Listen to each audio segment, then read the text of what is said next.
First of all, thank you for shortlisting me. I'm Caroline, an advanced clinical nurse practitioner in trauma orthopaedics at Nottingham University Hospitals.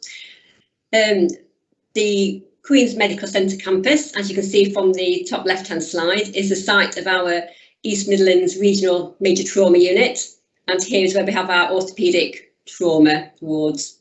And here is where we care for the most seriously injured patients that have had life-changing trauma to their limbs, for example, following a high-energy road traffic accident or a crush injury. Limb reconstruction surgery is very complex, involving numerous surgeries, often with multiple surgical teams over many months, even many years, involving complex external fixator frames and soft tissue reconstruction, and the effect on the patient can be devastating and life-changing. Next slide, please. The reason for my project idea was because I'm very passionate about delivering high-level care and communication for our patients, particularly at a time they're at the most vulnerable after such a devastating injury, where it's very difficult to record all the information from differing surgical teams.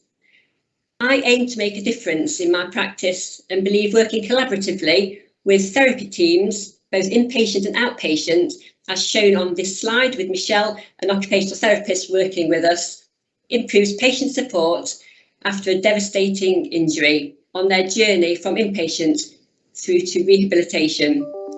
It also reduces the duplication of information, which again could lead to a lot of misunderstandings.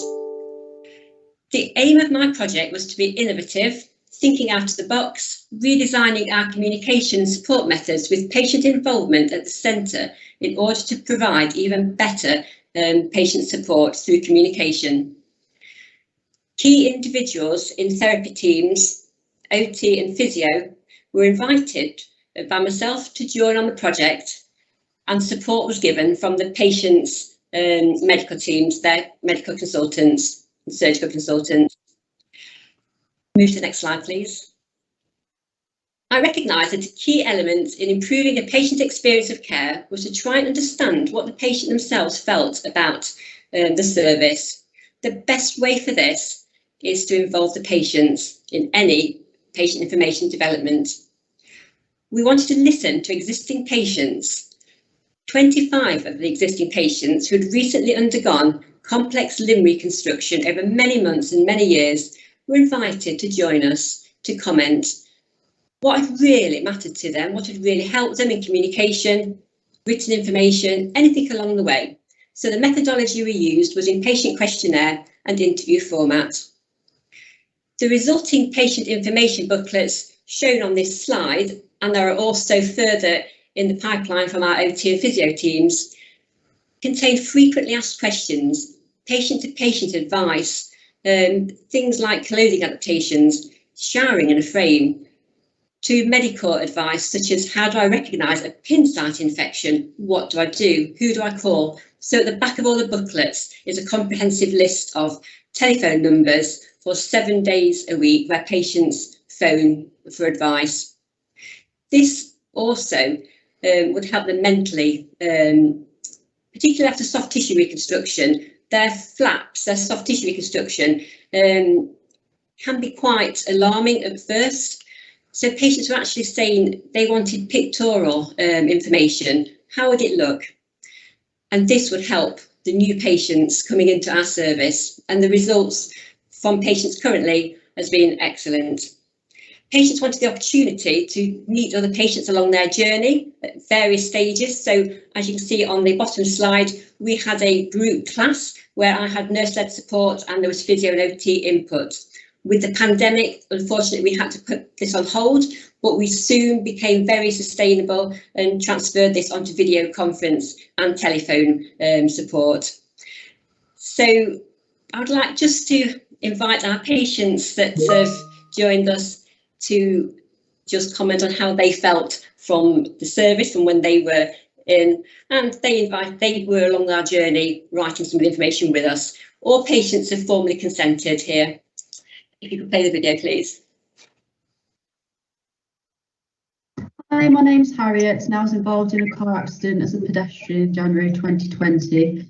I've had extensive limb reconstruction surgery, which involved an external fixator on my leg for 16 months, a skin and muscle graft to form a flap over the gap in my leg.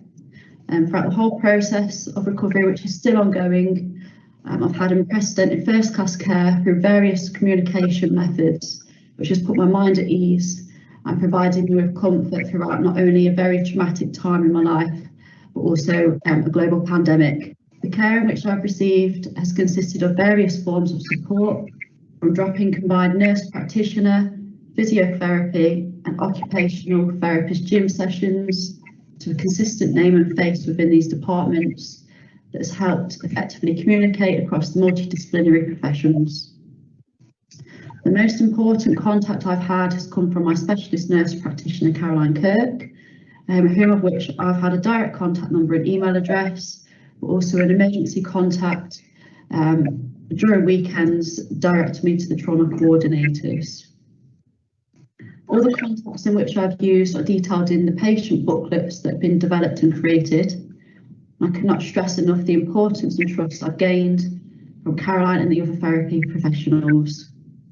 When I was first admitted to hospital 18 months ago, Caroline showed me what an external fixator was. At the time, I didn't know what was to come. I didn't have images of what a skin flap looked like. I decided to document my journey through pictures at various stages, and then Caroline created a booklet detailing these pictures to help with the process for future patients going forward with a similar situation. Hi, I'm Rachel. After breaking my leg in July 2018, I was fitted with a tailored spatial frame. From approximately 5 weeks post-accident, and then for over a year following my accident, I attended the hospital gym. Tailored spatial frames were an extremely new world to me and a very frightening experience. Being able to attend the hospital gym weekly, have Caroline, the frame nurse, on hand there, my consultant popping in, and the excellent physiotherapists on hand was absolutely invaluable. The hospital gym was an absolute lifeline to me, both in terms of not only physical fitness and physiotherapy support, but also in terms of emotional support, both from the hospital staff and also from meeting and building friendships with people going through a very similar trauma to what I was going through. I've built many friendships from this facility who I will remain lifelong friends with.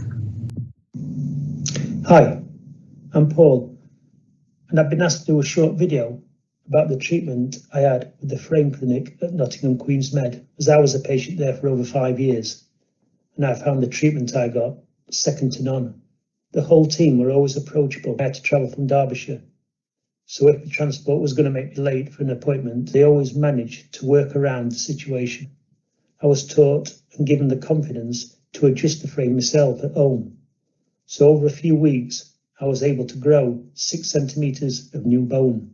I was also given the chance to give input to a booklet, which is now given to all the new frame patients. I was also encouraged to attend the in-house gym. Once again, the staff and instructors were brilliant in pushing us in the right direction. It was also great that we saw others like us progressing. I would like to thank the whole team who worked brilliantly together, from the people that designed the frames and fitted them, to the specialists that taught us how to maintain them, to the department who modified the shoes for us, and not forgetting the brilliant nurses and staff at the fracture clinic. From someone who initially thought the future was going to be bleak, it all turned out quite good. I will be forever grateful. So to conclude, the Nottingham Limb Reconstruction Service aim to provide excellence in communication and support for our patients, constantly listening to our patients, adapting to new requirements patients might mention to us. And we suddenly had to think quick during the pandemic, and the think just do culture, knowing these patients are complex, knowing that they need a lot of support. The video conference and telephone support when patients couldn't have their relatives with them has been crucial. And for patients out of area, patients travel many miles to us. We will continue with this choice of consultation in between consultant review as well. Thank you.